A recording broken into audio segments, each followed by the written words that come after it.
I made a giant mistake on Disney Cruise Line. We've done several cruises at this point, and my big mistake was during our 2019 Maritime Cruise on the Disney Fantasy. Actually, it was kind of that whole trip because we went to Disney World as well, and there's a few reasons I say that. We went too big and a little too much. Overview. December 2019, we did a 7-night Maritime Cruise on the Disney Fantasy. We also spent 3 nights at Disney World and went to Mickey's Very Merry Christmas Party in addition to the parks. For that trip, we did the cruise first and the parks second. It just kind of worked out that way. That's the first thing I would change. I would do the parks first and the cruise second. And that was my plan, but the dates didn't line up. And looking back, I think I would have made the dates line up and made it change because we got off the ship, we rushed to the park, super excited. I managed to get us Oga's Cantina reservations. It was really hard to get them at that point in time. The new Star Wars ride, the Rise of the Resistance, was up with the virtual queue. It was a mess. We didn't even try the virtual queue because we just wanted to enjoy the park. So we did the Oga's Cantina. It was about 5:15 p.m. We left the cruise, dropped off our stuff at the hotel, and then we were in the parks by about 11 a.m. But we were just really tired, and so by the time we got to Oga's Cantina, it was hard to really be present and really enjoy it. And I think that if we had done our first 3 days at Disney World, we would have just been so excited. Your vacation excitement is kind of bigger at the very beginning, at least mine is. There's a lot of adrenaline and yay, I'm ready to go have fun. So if we had done Disney World at the beginning, I think that would have been a better fit. You can go run out all that excited energy and then go enjoy relaxing on the cruise. The Maritime Party, that's why we did it the way that we did. Mickey's Very Merry Party was a lot of fun, but not as fun as the cruise. We were able to get on Mine Train really fast though, which was a huge part of the reason we went was the shorter lines during the Christmas party. So Disney World before Disney Cruise would be our first change. The second way we went too big was I typically just go on a cruise with one immediate family member. We had scheduled a cruise with other people. This was kind of a bucket list Christmas present for all of us. One of the people decided that they weren't going to go the week before the cruise. That's a big wrench in the game plan right there. I actually didn't have insurance. Insurance is, you know, your own thing. Everybody always says you should get it, so definitely look into that. I hadn't gotten it, but a couple of weeks before the cruise I did for some reason, but I didn't get change for any reason or cancel for any reason. And so we had to spend an extra $1,000 on airfare right before the trip, and that was it. We couldn't do anything about it because the insurance I got was wrong. So if you're going to get insurance, look into it. And make sure that the people are going to be able to go or that you have a backup plan just in case, because life happens. People have to cancel things, and these cruises, they get scheduled 16, 18 months in advance. That's a long time, a lot of buildup, and a lot can happen in that time. So that was our second mistake. The third mistake was on the ship, and that was just being too scheduled. In my previous cruises, I have really enjoyed having things scheduled. I would actually go online and look up the navigators and see what type of activities there were every day, and I would plan out my day.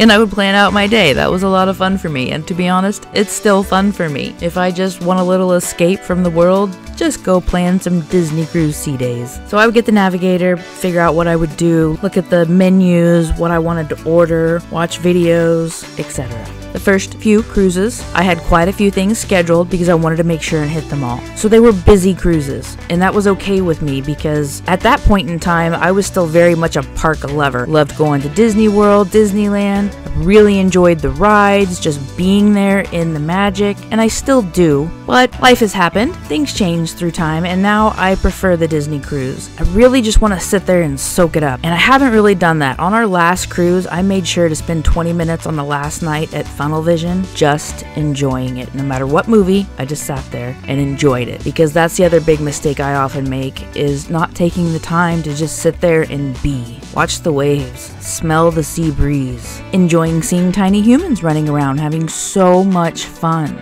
And I had such a focus on the activities that I wanted to do in the first cruises, and then on the footage I wanted to shoot for the last cruise, that I really didn't leave time to just soak it in. For that 7-night fantasy fantasy maritime cruise, I thought I did a good job. I scheduled 1 tasting per day because we love our tastings. And I didn't think 1 per day was that bad. That leaves plenty of time to do other things. I think I might have even left a day or 2 with no tastings, but we still just ended up 2 scheduled. We didn't even make it to the rum tasting because we just had too much going on. And the Palo brunch was and the Palo brunch was the morning after we did Remy dinner. So that wasn't the best decision either. I highly recommend, if you are doing a Palo dinner or Remy dinner, to make sure you don't do Palo brunch the next morning after. They're both a lot of food. It's really fun to enjoy it and savor it because it's excellent food, but that's another one, is don't schedule them back to back like that. And we did that as well. We also did the Rainforest room for the trip. I enjoyed that. The Rainforest room on the Wonder and Magic, not so much. It's got the showers and it's got the heat and it's got the heated loungers, but the Fantasy and the Dream have all of that, but they also have 2 hot tubs that look out over the ocean. And those hot tubs right there are the whole selling point for me with the Rainforest room. The other people I was with, they really like the showers, all that other stuff. For me, it's all about that hot tub looking out over the ocean.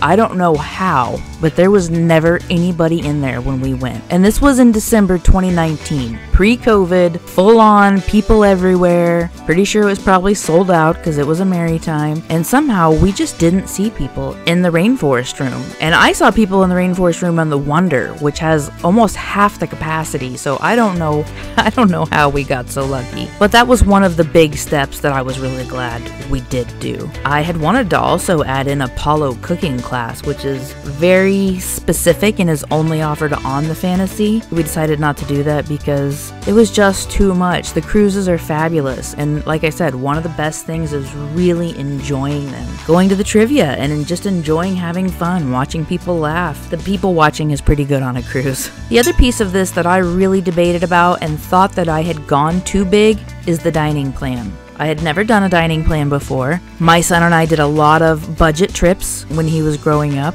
to the extent that we had honey and peanut butter sandwiches and beef jerky and nuts in my little backpack at all times, because I was very strict on where we could get food in the parks because of cost. A lot of times we had mac and cheese in the microwave back at the room. So being able to do the dining plan, you know, it was kind of an achievement for us that we could do that now. And my son told me how great it was, and so we did all this research on it. There's many levels. We went with the deluxe dining plan, which is the big one. You get a couple of snacks, you get 3 meal credits, you get a drink, a cocktail with every meal. That was nice. I did like the cocktail that was included with every meal. Man, those parks are busy, and I was really glad to sit down and have a drink in the air conditioning.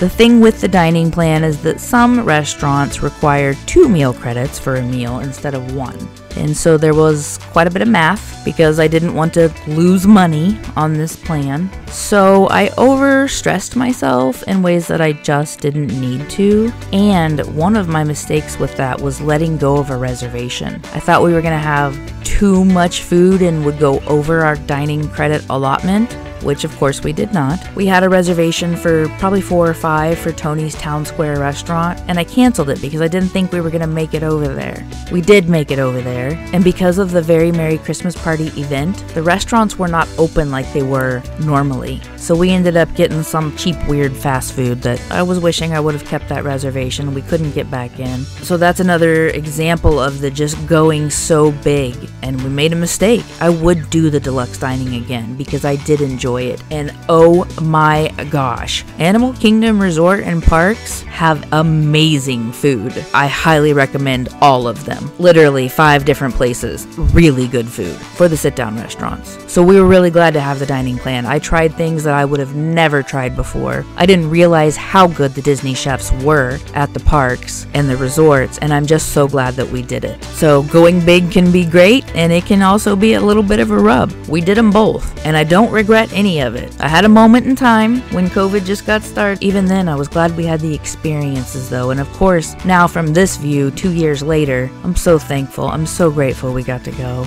But you really just never know. That's why I tell people you love them. Enjoy your day. You gotta have your moments, and Disney Cruise is full of them. Just take the time to appreciate them. So deluxe dining, I'm not gonna say if you should or shouldn't. That's just what we did and why. Really, the reason we did this so so big was because I had it as a bucket list. I was like, this is the one. And in hindsight, I probably would break that trip into 2 or just somehow stretch it out a little so that it's not as rushed, because it was just a lot of go, go, go. We also had rooms next to each other on that fantasy maritime cruise, and they had a veranda. Our mistake there was not opening it up the very first day. They will let you know if you can. In some, there is a partition. The stateroom host will open that partition for you, and you can have one big veranda between the two. We also had the door kind of open most of the time by the end of the cruise. So there was some things about sharing rooms that I wish we would have done earlier, like at the very beginning of the cruise, because they were just so enjoyable and would really lead to that just sitting and enjoying. So that's another mistake, is really find out what options there are for your space, like the door in between the rooms or the veranda that can connect and the partition can be removed. Not all of them can do that, and they don't remove it, it slides in somewhere, I think, but you get the drift. But I'm glad we did it. COVID changed travel, and truly we don't know when or how that may go back to, there's never going to be a going back to normal. I think there's going to be removal of masks, which they've already started to do, and I think there will be loosening on social distancing. So I think as far as a lot of people being in a place, it will go back to that, but a lot of their processes and procedures with like a virtual safety drill, stuff like that, I hope they'll keep. So my thought is hopefully they are doing this for the better as these changes come about. But really, as I look back, I'm so glad we did it. They didn't even have the Mickey's Very Merry Christmas Party in 2020. I don't think they had it in 2021, I'm not sure, but it was definitely limited. You have to make all these reservations now for certain days if you're going. Disney World planning is a huge dynamic. Just in the dining that you need to schedule 180 days out unless you know the trick to get dining. The hotels need to be scheduled so far out because they disappear. So adding in all those reservations as well and limited capacities, it's just a huge change and it's a lot of moving parts. And even though we did make a giant mistake going too big, I also am glad that we did it. Because of course hindsight's 2020, and I'm really glad I got to have those trips with those people in those time, because I don't know if I'll have that again. We plan on getting married on Disney Cruise, and there are some family members that I do expect to be there. But you never know. If I were to do that same trip now, and with all those exact details, I would put Disney World before the cruise, but I would take our transportation from Disney World to the port, because I've heard that the Disney Cruise buses leave kind of later, and I like to get to the port right at 11 a.m. I always make sure I have an early check-in time for that. I like to be on the cruise as soon as possible. We did a limo from the airport to Cocoa Beach, because we stayed in Cocoa Beach, and I would change that as well. I would stay close to the port instead of Cocoa Beach. But we took a limo from airport to Cocoa Beach, and honestly, it was like $50 more for the limo than it would have been for an Uber or a shuttle for the 4 of us. So that's one, quote-unquote go big that was really worth it. 2 people in our party hadn't even been in a limo before, so that was fun. It was also a birthday celebration, so that was fun. It was just fun to have the limo. I definitely would do that one again. And I wouldn't not do any of these. I would just break them up a little bit more, and I would do the limo from Disney World to the port in that instance, or I would do the limo from Disney World hotel to a hotel by the port and stay at the port that last night. I really love getting up and seeing the ship from my room. It's so exciting. It makes me feel like a little kid. I highly suggest it. So we would make the changes of Disney World before Disney Cruise. I would add a night in between Disney World and Disney Cruise instead of going straight from one to the other. I would make sure and sit down and enjoy the time and the peace at sea. And I would leave room in the schedule for straight up free time for probably 3 or 4 days of the cruise instead of 1. I also would have done a little more planning for traveling with others so that I would know about the veranda. I knew about the veranda, I just really didn't think about it until halfway through the cruise for some reason. And then also probably the insurance, because when you've got multiple people going on a trip and you're putting a lot of money out there for it, you want to make sure it's protected, and that's probably another thing that we would do different. differently. So let us know in the comments below. Have you ever made a giant mistake on Disney Cruise? What was it? What would you do differently? If you haven't yet, our last video was on what they don't tell you about Disney Cruise. Go check that out. Thanks for being here. Thanks for listening. Thanks for subscribing. Go do that if you haven't yet. I really appreciate y'all being here. I really love making these. I hope they're really useful for you. When you subscribe, ring that little bell. It'll let you know when we have any new videos. And we'll see you real soon with some more DisNEEDS.